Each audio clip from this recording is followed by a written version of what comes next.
decía, muy buenas tardes. Para mí es un placer estar aquí.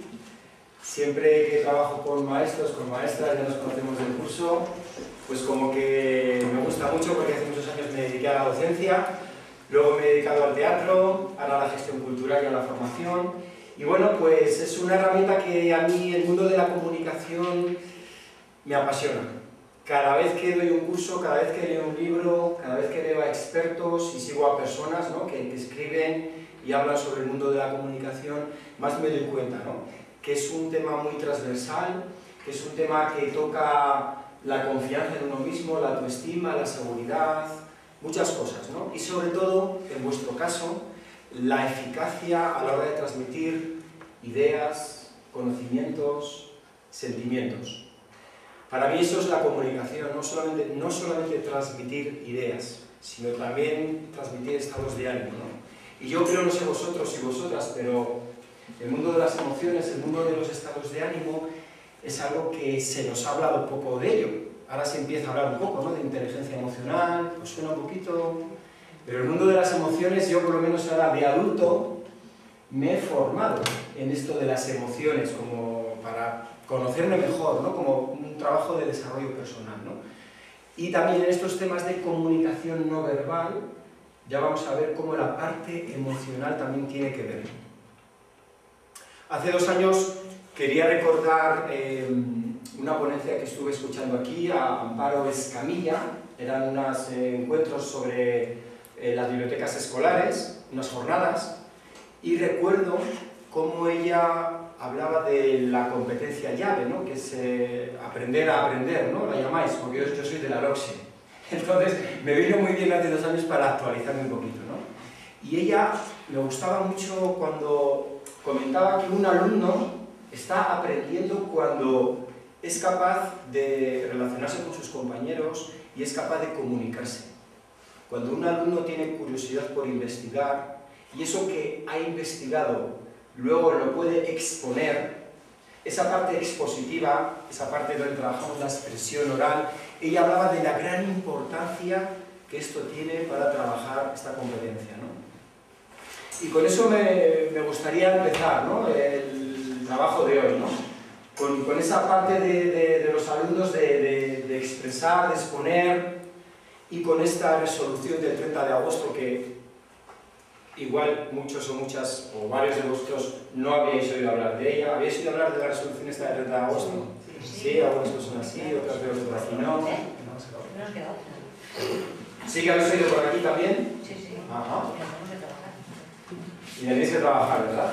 El otro día insistió en eso, estuvo en el colegio y preguntó eso de que cómo estábamos trabajando la expresión oral. Ajá. Si les preguntaba oralmente las lecciones, si les ponían, y lo relacioné con eso.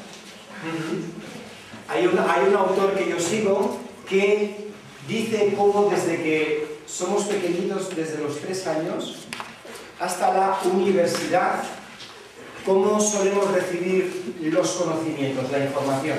Os pregunto, ¿cómo la recibimos la información? De forma oral. Visualmente y de forma oral, ¿no?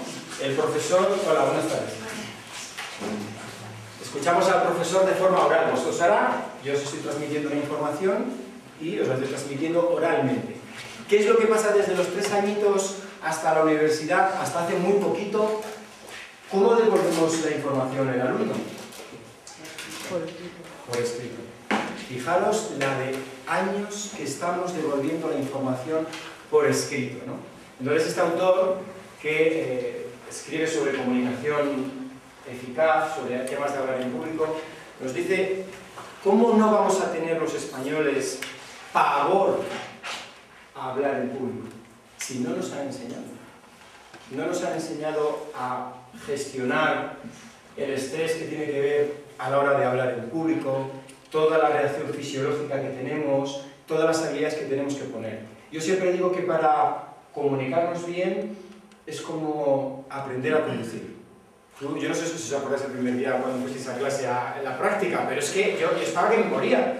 Mete la primera, el embrague, mira el peatón que no pase, paso cebra, señales verticales, el semáforo, cambia la segunda, la tercera, el freno. 7 cosas a la vez tenemos que tener en cuenta a la hora de conducir. ¿Estáis de acuerdo? Bueno, pues para ser un buen comunicador, al principio también tenemos que estar en la consciencia de 6, 7, 5 cosas que tenemos que poner en práctica para ser buenos comunicadores. Entonces, el doble objetivo de estas 3 sesiones, yo creo que es que vosotros, que sois el modelo en vuestros alumnos, podáis trabajar, desarrollar, potenciar vuestras habilidades comunicativas. Y ya de paso, aquellos recursos que creáis que os pueden servir, pues los podéis utilizar para trabajar la resolución esta del 30 de agosto. Bueno, pues mirad, hay una cosa importante que tenemos que tener en cuenta a la hora de transmitir un mensaje. Cuando se transmite un mensaje, hay estos 3 aspectos son los que intervienen, ¿no? Las palabras, que son lo que digo, y el cómo lo digo, desglosado en estos 2 apartados, en la voz y en el lenguaje corporal. El lenguaje corporal que tiene que ver con los movimientos, cómo voy vestido, la postura, el gesto. Yo os pregunto, de estas 3 cuestiones, ¿cuál es a la que más prioridad dais? ¿Qué importancia para vosotros tiene la que más de las 3? La segunda, la voz. La primera.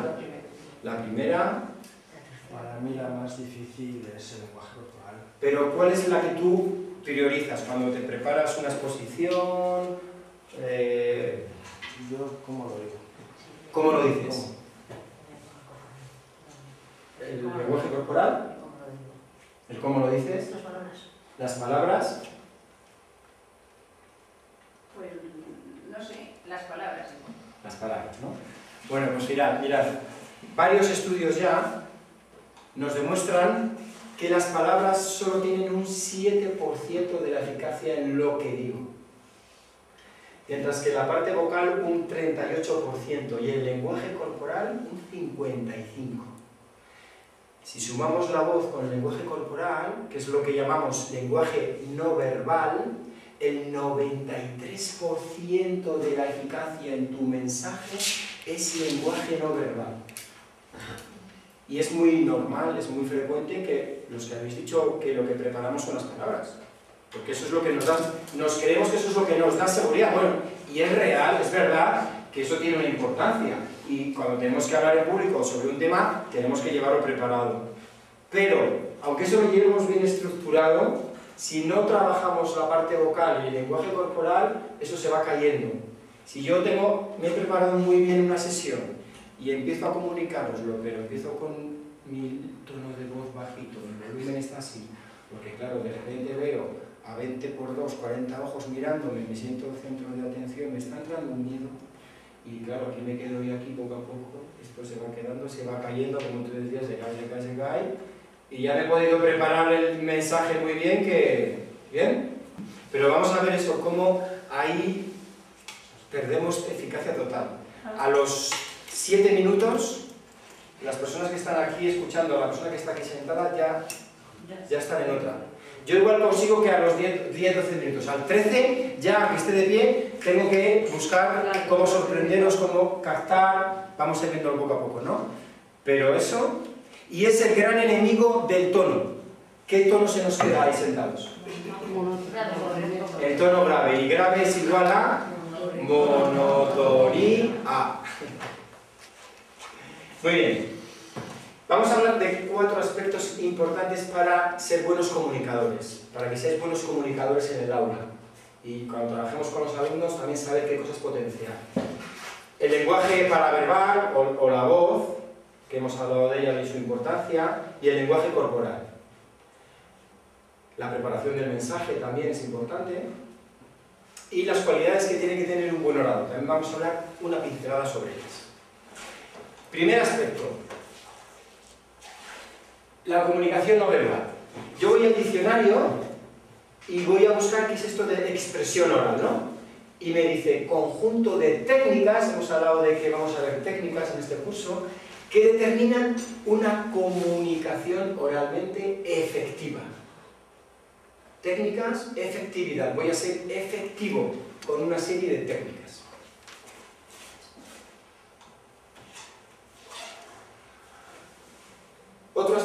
gustaría destacaros que vamos a trabajar los 4 pilares de la técnica vocal. Hoy vamos a trabajar un poco la técnica vocal, relajación, respiración, la articulación y la impostación.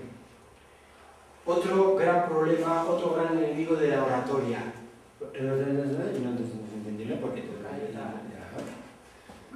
Entonces tenemos que practicar, y esto es un entrenamiento, tenemos que practicar toda nuestra mandíbula, toda nuestra zona de articulación para vocalizar y que se nos entienda bien. Y lo que os decía antes, cuando nos ponemos en una situación de estrés de hablar, estamos nerviosos, empezamos a notar el corazón y entonces hablamos más deprisa, vocalizamos menos porque queremos acabar cuanto antes. ¿Pasa o no pasa? Entonces uno ahí en ese momento tiene que coger aire y decir, calma, serenidad, ven a mí. Y desde ahí vocalizar y hablar despacio, para que el escuchante esté atento y me siga. Porque si algo que pierde eficacia, porque os vais a ir a otra enseguida.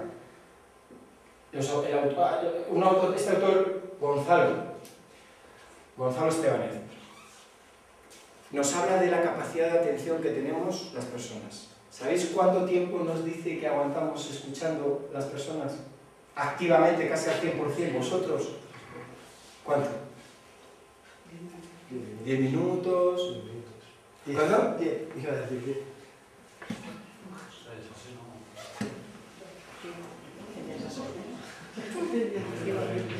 Depende, porque cuando empezamos a escuchar la personalidad. Él nos dibuja, no sé si veis ahí, ¿lo veis más o menos? Nos dibuja esto.